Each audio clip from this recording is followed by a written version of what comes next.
صلح حدیبیہ کو منعقد ہوئے 2.25 سال گزر چکے تھے اور ہجرت کا 8واں سال ختم ہونے کو تھا کہ کفار مکہ نے عہد شکنی کی۔ ہوا یہ کہ قبیلہ بنو بکر نے جو کفار کا معاون اور حلیف تھا، قبیلہ بنو خزاعہ پر حملہ کر دیا۔ یہ قبیلہ مسلمانوں کا حلیف تھا۔ اس کے نتیجے میں بنو خزاعہ کو شدید جانی و مالی نقصان پہنچا۔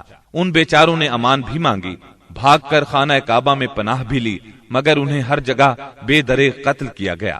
یہ مظلوم جب الہک یعنی اپنے اللہ کے واسطے کر کے رحم کی درخواست کرتے تھے تو یہ ظالم ان کے جواب میں کہتے تھے لا الہ الیوم، یعنی آج اللہ کوئی چیز نہیں۔ مظلوموں کے بچے کچھے 40 آدمیوں نے بھاگ کر اپنی جان بچا لی تھی۔ یہ لوگ نبی صلی اللہ علیہ وسلم کی خدمت میں پہنچے اور اپنی مظلومی اور بربادی کی داستان سنائی۔ عمرو بن سالم خزائی نے پردرد نظم میں تمام واقعات سنائے۔ اس نظم کے چند اشعار کا ترجمہ یہ ہے: قریش نے آپ سے وعدہ خلافی کی، انہوں نے اس مضبوط معاہدے کو جو آپ سے کیا تھا توڑ ڈالا، ہمیں خشک گھاس کی طرح پامال کر دیا۔ وہ سمجھتے ہیں کہ ہماری امداد کو کوئی نہیں آئے گا، وہ تو ذلیل ہیں اور قلیل ہیں۔ انہوں نے وطیر میں ہمیں سوتے ہوئے جا لیا، ہمیں رکوع اور سجود کی حالت میں پارا پارا کر دیا۔ اس طرح معاہدے کی خلاف ورزی کر کے قریش نے صلح نامہ حدیبیہ کو توڑ دیا، مگر بعد میں جب انہیں اپنی عجلت اور عاقبت نااندیشی کا خیال آیا تو رسول اللہ صلی اللہ علیہ وسلم کی خدمت میں ابو سفیان کو معاہدے کی تجدید کے لیے بھیجا، لیکن یہ ایک سیاسی چال تھی۔ رسول اللہ صلی اللہ علیہ وسلم نے انہیں کوئی جواب نہ دیا۔ ان حالات میں اس کے سوا کوئی چارہ نہ تھا کہ کفار کی سازشوں کے اس مرکز کو ہمیشہ کے لیے بند کر دیا جائے تاکہ کفار کو مسلمانوں کی طاقت کا صحیح اندازہ ہو جائے اور وہ سازش کرنے کی جرأت نہ کر سکیں، نہ فساد اور لڑائی پر آمادہ ہوں۔ چنانچہ رسول اللہ صلی اللہ علیہ وسلم 10,000 صحابہ کرام کے ساتھ ہجرت کے 8ویں سال رمضان المبارک میں مکے کی طرف روانہ ہوئے۔ جب مکہ چند میل کے فاصلے پر رہ گیا تو آپ نے صحابہ کے ساتھ پڑاؤ کیا اور حکم دیا کہ سب لوگ الگ الگ آگ روشن کریں تاکہ کفار مکہ کو مسلمانوں کی کثرت تعداد کا اندازہ ہو سکے اور ناحق خون ریزی نہ ہو۔ یہ نہایت مناسب اور کارگر ترکیب تھی جو اللہ تعالیٰ نے اپنے نبی صلی اللہ علیہ وسلم کو سجھائی تھی۔ اس منظر کا مکے کے کافروں پر بڑا اثر ہوا اور اس قدر روب بیٹھا کہ انہوں نے اس موقع پر جنگ کے بارے میں سوچا تک نہیں۔ راستے ہی میں اس وقت اسلام کے سب سے بڑے دشمن ابو سفیان نبی کریم صلی اللہ علیہ وسلم کی خدمت میں حاضر ہوئے اور اسلام قبول کیا۔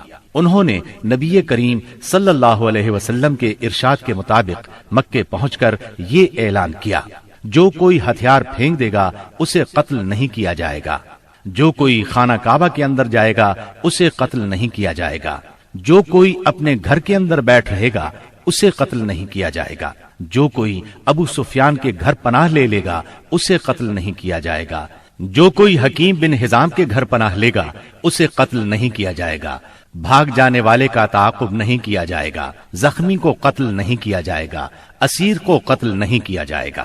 منگل 17 رمضان المبارک کی صبح رسول اللہ صلی اللہ علیہ وسلم مکے کی طرف روانہ ہوئے۔ آپ نے سیدنا عباس رضی اللہ عنہ کو حکم دیا کہ ابو سفیان کو وادی کے تنگ نائے پر پہاڑی ناکے کے پاس روکے رکھیں تاکہ وہاں سے گزرنے والی اللہ کی فوجوں کو دیکھ سکیں۔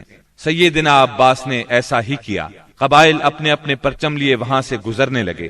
جب کوئی قبیلہ گزرتا تو ابو سفیان پوچھتے، عباس یہ لوگ کون ہیں؟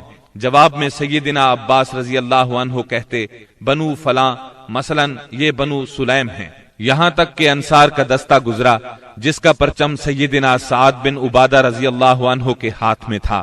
انہوں نے کہا، ابو سفیان آج خون ریزی اور مار دھاڑ کا دن ہے، آج کعبہ حلال کیا جائے گا۔ ابو سفیان بولے، عباس پامالی کا دن مبارک ہو۔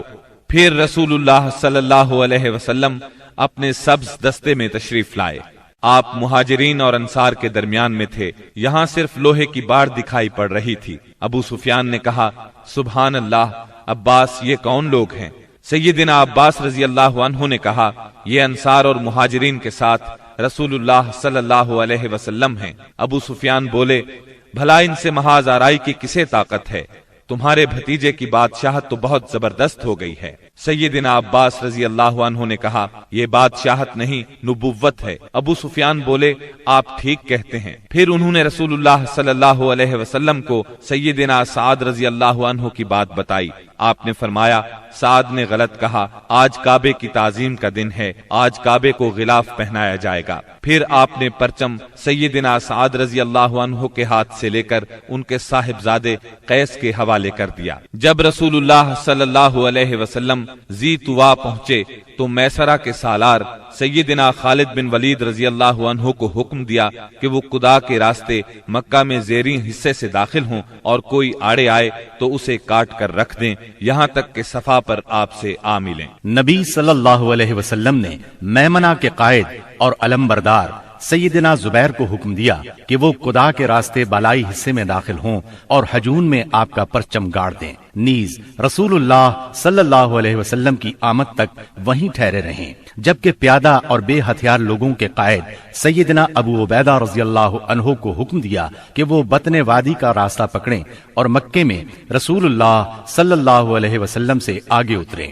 اس موقع پر قریش نے کچھ اوباشوں کو خندمہ میں جمع کیا، کہا کہ اگر انہیں کچھ کامیابی ہوئی تو ان کے ساتھ رہیں گے، ورنہ جو کچھ مطالبہ کیا جائے گا منظور کر لیں گے۔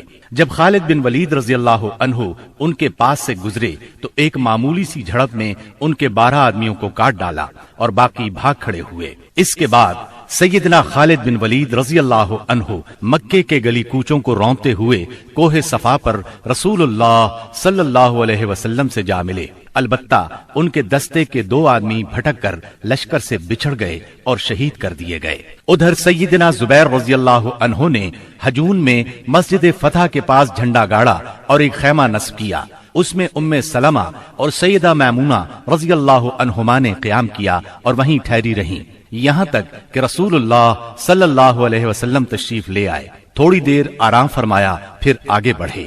اس وقت ابو بکر صدیق رضی اللہ عنہ آپ کے ساتھ تھے اور باتیں کر رہے تھے۔ پھر آپ سورہ فتح کی تلاوت کرتے ہوئے مہاجرین اور انصار کے جلو میں مسجد حرام کے اندر داخل ہوئے، حجر اسود کو چوما، بیت اللہ کا طواف کیا۔ آپ حالت احرام میں نہیں تھے، اس وقت بیت اللہ کے گرد 360 بت تھے۔ آپ صلی اللہ علیہ وسلم ایک لکڑی سے ان بتوں کو کچوکے لگاتے جا رہے تھے اور فرماتے جاتے تھے، حق آ گیا اور باطل چلا گیا، یقیناً باطل جانے ہی والا ہے۔